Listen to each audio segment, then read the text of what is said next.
Olá, boa tarde. Nós estamos de volta com mais notícias do Brasil e do mundo desta segunda-feira, dia 13 de novembro.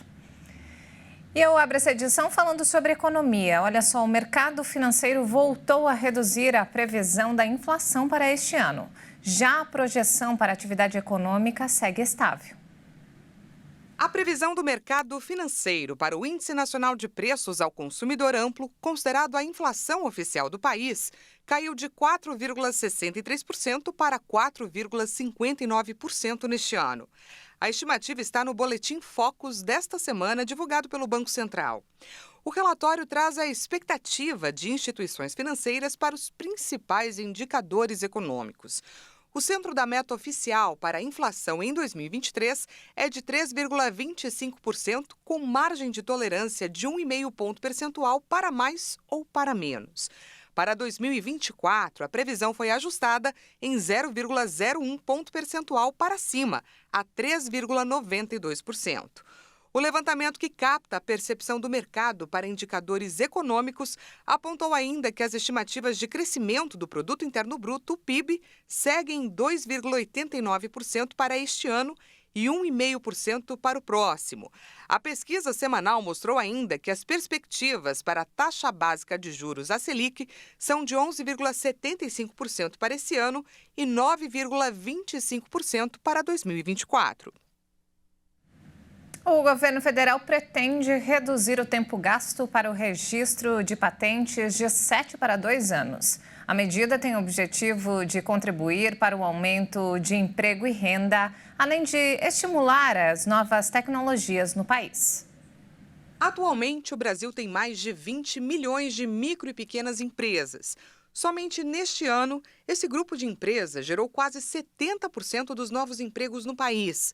Mas o tempo de registro de patente é uma dificuldade enfrentada pelos pequenos empresários nos processos produtivos, as pequenas invenções e criação de marcas. Com isso, o governo federal pretende diminuir para menos da metade o tempo médio atual de registro de patentes no Brasil até 2026. Para o Ministério do Desenvolvimento, Indústria, Comércio e Serviços, acelerar o registro de propriedades intelectuais fomenta emprego e renda, além de estimular o aumento de novas tecnologias no país, que também podem ser exportadas. Segundo a pasta, essa medida pretende valorizar a invenção e a criatividade dos brasileiros. A meta é diminuir o tempo de decisão sobre pedidos de patentes de 7 anos para 3 anos, até julho de 2025, e para 2 anos em 2026.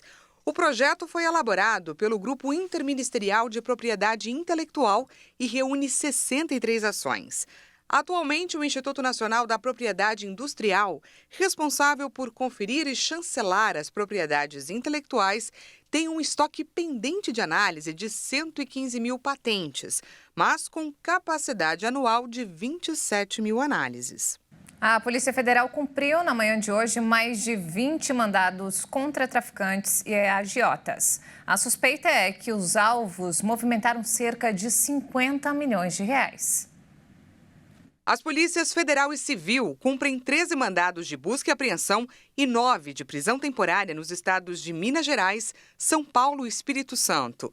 A Operação Reféns tenta combater um esquema de tráfico de drogas, lavagem de dinheiro, extorsão e agiotagem coordenado por uma organização criminosa. O grupo é acusado de fazer movimentações financeiras suspeitas que ultrapassam 50 milhões de reais. As ordens judiciais estão sendo cumpridas nas cidades mineiras de Pocrane e Ipanema. Cada um dos presos na operação desta segunda-feira deve responder por um ou mais dos seguintes crimes: lavagem de dinheiro, extorsão, tráfico de drogas e agiotagem, com penas máximas de até 15 anos. Os detidos devem ser encaminhados ao sistema prisional, onde vão ficar à disposição da Justiça. E olha só, vamos falar agora sobre o calorão que atinge grande parte do país. O Instituto Nacional de Meteorologia, o INMET, emitiu alerta de grande perigo para 13 estados e o Distrito Federal, devido à forte onda de calor que atinge ao menos 1.100 municípios brasileiros. Na manhã de hoje, os termômetros no Rio de Janeiro chegaram a 42,5 graus, com sensação térmica de mais de 52 graus. São 3 dias seguidos de sol intenso na cidade. As altas temperaturas também devem ultrapassar os 40 graus em Campo Grande e Cuiabá. Já aqui em São Paulo, os termômetros devem registrar 37 graus na tarde de hoje. Com tanto calor, quem precisar sair para a rua, é bom se proteger com protetor solar, boné e beber muito líquido.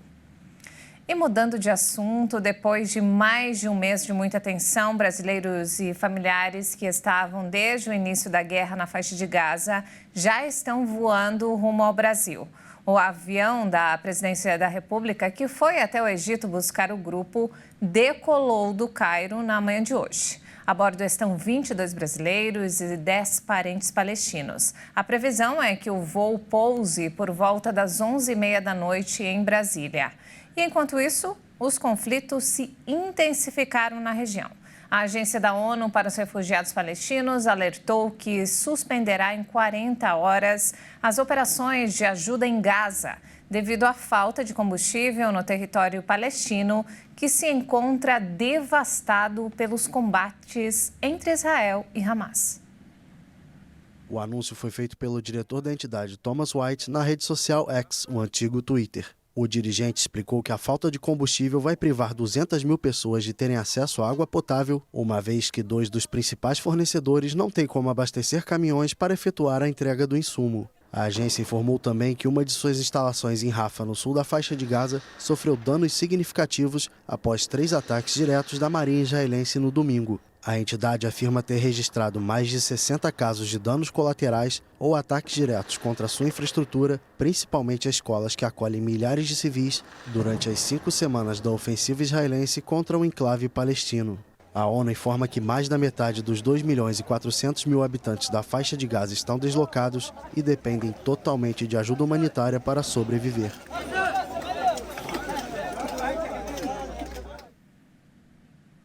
Um relatório da Organização das Nações Unidas para a Agricultura e Alimentação alertou que pelo menos 43 milhões de pessoas passaram fome na América Latina e no Caribe em 2022. O impacto da pandemia de Covid, a crise climática e a guerra na Ucrânia influenciaram nas estatísticas regionais. O documento também alerta que quase 248 milhões de pessoas na América Latina enfrentaram a insegurança alimentar no último ano. O estudo destaca que a porcentagem da população que passou fome diminuiu 0,5 ponto em relação a 2021. Mesmo assim, ainda é 0,9 ponto percentual superior, cerca de 6 milhões de pessoas, em comparação com 2019, antes da pandemia de Covid. O estudo contou também com a participação da Organização Mundial da Saúde e do Fundo das Nações Unidas para a Infância, entre outras entidades. A América Latina e o Caribe têm a alimentação saudável mais cara do mundo.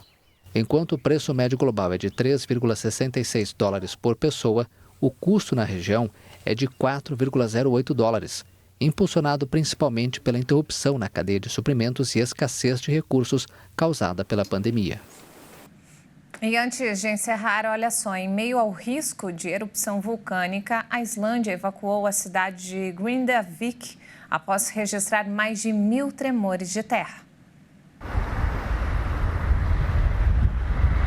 O Gabinete Meteorológico da Islândia informou que havia um risco considerável de uma erupção na península de Reykjanes por conta do tamanho da intrusão subterrânea de magma e da velocidade com que se movia.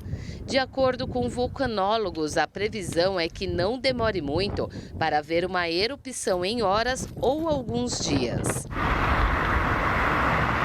Em apenas 12 horas, o país registrou cerca de 800 tremores e, ao longo desta semana, o país registrou cerca de 1.400 tremores de terra, segundo as autoridades locais. A Islândia tem 33 sistemas vulcânicos ativos, o maior número da Europa. Após o fenômeno, autoridades encontraram evidências de magma se espalhando no subsolo. E a Agência de Proteção Civil da Islândia ordenou a evacuação completa da cidade de Grindavik, embora tenha enfatizado que não se tratava de uma evacuação de emergência. E essa edição fica por aqui. Mais informações ao longo da nossa programação. Muito obrigada pela companhia. Uma ótima tarde para você. Até mais.